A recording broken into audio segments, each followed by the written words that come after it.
क्या है Punjab national bank का ये फ्रॉड?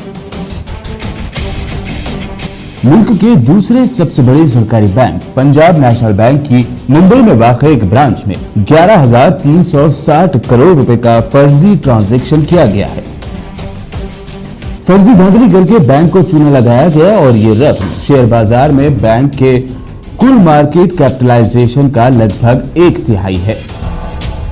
इसकी वजह से जहां शेयर बाजार पर कंपनी के शेयरों को 10% का नुकसान उठाना पड़ा, वही एक अंदाजे के मुताबिक बैंक के आम अकाउंट होल्डर को भी बैंक में जमा उसके 100 रुपए में से 30 रुपए का नुकसान झेलना पड़ सकता है।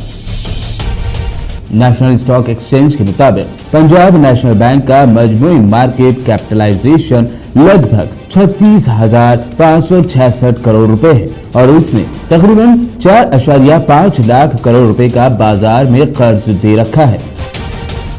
बैंक में फर्जीवाड़े की खबर के बाद बैंक के शेयर की कदर में आई गिरावट से इन्वेस्टरों को एक दिन में करीब 3,000 करोड़ रुपए का नुकसान उठाना पड़ा। बैंक में कैसे हुआ फ्रॉड? पंजाब नेशनल बैंक ने 5 फरवरी को सीबीआई को लगभग 280 करोड़ रुपए के फर्जी ट्रांजैक्शन का मामला सुपुर्द किया था। इस केस की जांच सीबीआई कर रही थी कि बैंक के मुंबई में वाक़ई महज एक ब्रांच से आई फ्रॉड की इत्तला ने बैंक को 11,360 करोड़ रुपए के इजाफी नुकसान में लाखड़ा कर दिया। हालांकि बैंक को अभी ये साफ करना बाकी था कि 5 फरवरी को सीबीआई को इन्फॉर्म कर दिया गया कि 280 करोड़ रुपए का फ्रॉड इस नए फ्रॉड से अलग है या दोनों केसेस जुड़े हुए हैं। बैंक से गायब हुआ पैसा किसका? आमतौर पर किसी भी बैंक के पास 2 जराए से पैसे का लेन देन होता है। पहला रिजर्व बैंक ऑफ इंडिया और दूसरा बैंक के कस्टमर जो अपना पैसा इंटरेस्ट या ब्याज या सूद के लिए अपने खाते में जमा कराते हैं। हालांकि कॉर्पोरेट दुनिया से शेयर होल्डर का पैसा भी बैंक में जमा रहता है। मौजूदा मामले में बैंक ने फर्जी ट्रांजैक्शन का हवाला देते हुए 11,360 करोड़ रुपए का चूना लगाने की इत्तला दी है। लिहाजा ये साफ है कि ये पैसा शेयर होल्डर की तरफ से जमा कराया नहीं है। साथ ही न तो ये रुपया सेंट्रल रिजर्व बैंक की तरफ से कैश रिजर्व रेशियो को बनाने रखने के लिए बैंक को दिया गया है। लिहाजा साफ है कि फर्जी ट्रांजैक्शन से अगर किसी के पैसे को नुकसान पहुंचा है तो वो बैंक में जमा लाखों आम शहरियों का पैसा है। अगर अपनी इत्तला में बैंक किसी फर्जी ट्रांजैक्शन का हवाला दे रहा है तो इसका साफ मतलब है कि बैंक के पास इस होने वाले ट्रांजैक्शन की कोई इत्तला दस्तयाब नहीं है। लिहाजा वो जानने के काबिल नहीं है कि बैंक से ट्रांजैक्शन के जरिए पैसे कहां पहुंच गए। ऐसी इत्तला के तहत इसके इम्कानात भी बेहद कम हो जाते हैं कि बैंक इस फर्जी ट्रांजैक्शन में गंवाए पैसे को वापस पाने की हालत में है।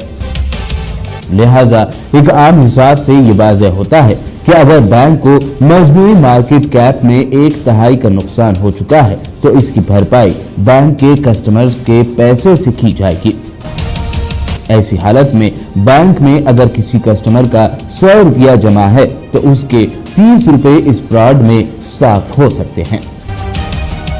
इन 3 बैंकों को भी हुआ नुकसान।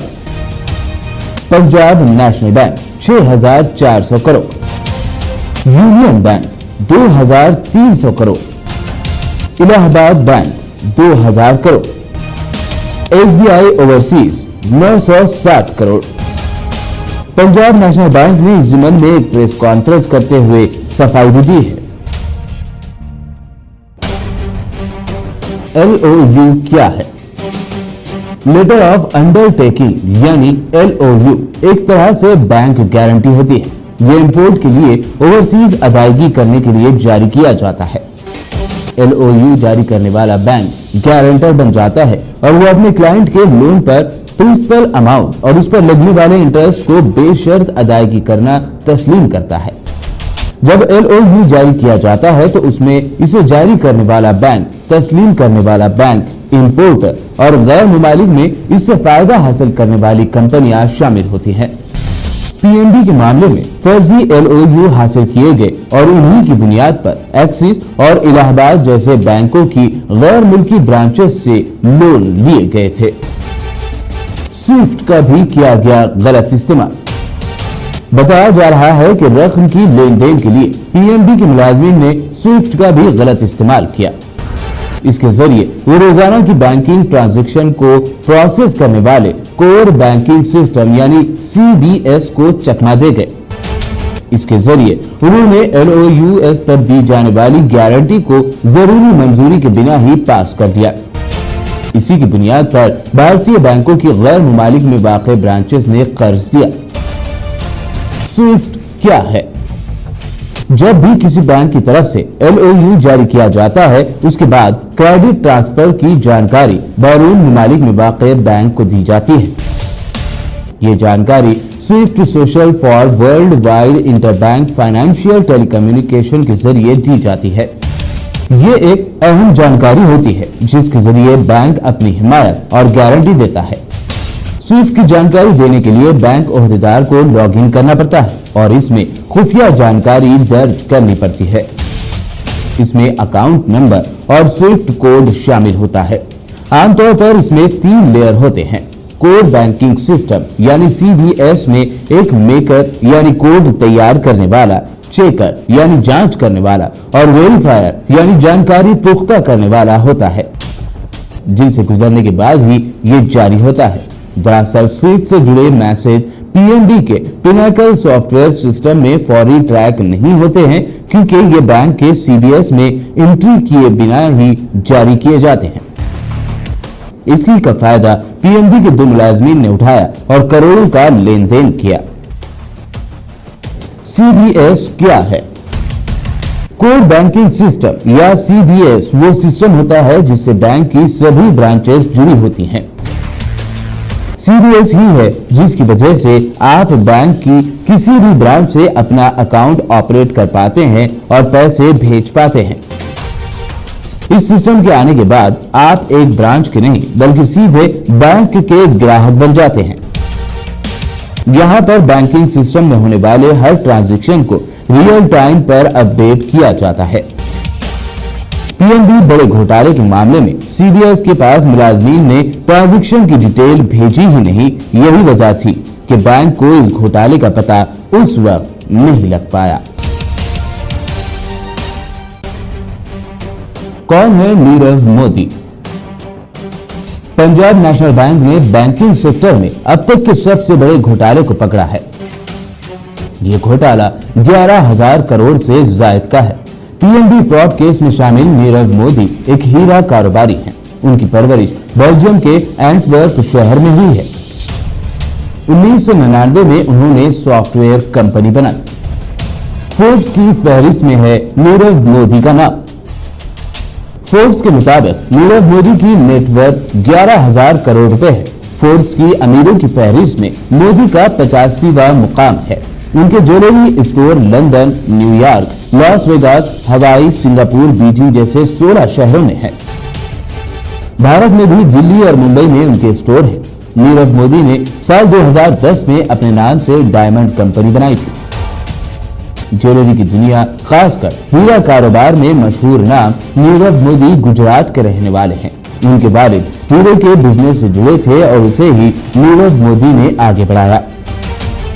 नीरव तब सुर्खियों में आए थे जब क्रिस्टी ज्वेलरी नीलामी, जो साल 2010 में नीरव मोदी की कंपनी फायर स्टार डायमंड का गोलकुंडा नेकलेस 16.29 करोड़ रुपए में फरोख्त हुआ था।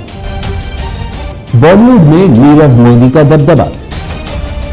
बॉलीवुड से भी नीरव मोदी के गहरे ताल्लुकात हैं। मोदी के वालिद हीरा कारोबारी थे जो भारत से एंटवर्प चले गए। हालांकि मोदी वापस मुंबई आ गए। मुंबई में उन्होंने अपने चाचा मेहुल चौकसी से बिजनेस करना सीखा। पीएनबी फ्रॉड में मेहुल चौकसी का भी नाम शामिल है। मीडिया में चल रही खबरों के मुताबिक जब नीरव मोदी का नाम इस फ्रॉड में सामने आया, कई ज्वेलरों ने उनके बारे में बोलने से मना कर दिया। वहीं ये भी जाहिर है कि नीरव मोदी के ब्रांड को मारूफ बॉलीवुड एक्ट्रेस प्रियंका चोपड़ा समेत एंड्रिया डायाकोनो और रोजी हंटिंगटन प्रमोट करते हैं। 44 साल के नीरव मोदी वॉल्टन ड्रॉप आउट है। उनकी ज्वेलरी के दाम 5 लाख से 50 करोड़ रुपए तक है। नीरव मोदी ने कैसे की धोखाधड़ी? पीएनबी के ओहदेदारों ने धोखाधड़ी करके अरबपति हीरा ताजर नीरव मोदी से जुड़े फर्मों को लेटर ऑफ अंडरटेकिंग दिया। इससे उन्होंने बैरून ममालिक में प्राइवेट और पब्लिक सेक्टर के मुख्तलिफ बैंकों से रुपया लिया। ये सब साल 2011 से काम कर रहे डिप्टी जनरल मैनेजर की सतह के ओहदेदारों के साथ साठगांठ करके किया गया। नीरव मोदी से जुड़े 3 firm M Diamonds R US, M Solar Exports, M Stellar Diamonds ने बैंक को राब्ता करके बायर्स क्रेडिट की मांग की, जिससे वो अपने बैरून ममालिक के बिजनेसमैन को अदायगी कर सके। शिकायत के मुताबिक नीरव मोदी, निश्चल मोदी, अमी नेहरू मोदी और मेहुल चौकसी इन फर्म में पार्टनर थे। इन फर्म को बैंक के बड़े ओहदेदारों की मिलीभगत से बायर्स क्रेडिट दिया गया, जबकि उनका कोई पुराना बेहतर क्रेडिट रिकॉर्ड नहीं था। इसके बाद हांगकांग की बैंक ब्रांचेस में रुपयों की मुंतकली की गई। बायर्स क्रेडिट छोटी मुद्दत का क्रेडिट 90 से 180 दिनों का होता है, जिसे इंटरनेशनल बैंक अदा करते हैं। ये इंपोर्ट करने वाले बैंक से हासिल लेटर की बुनियाद पर जारी होता है।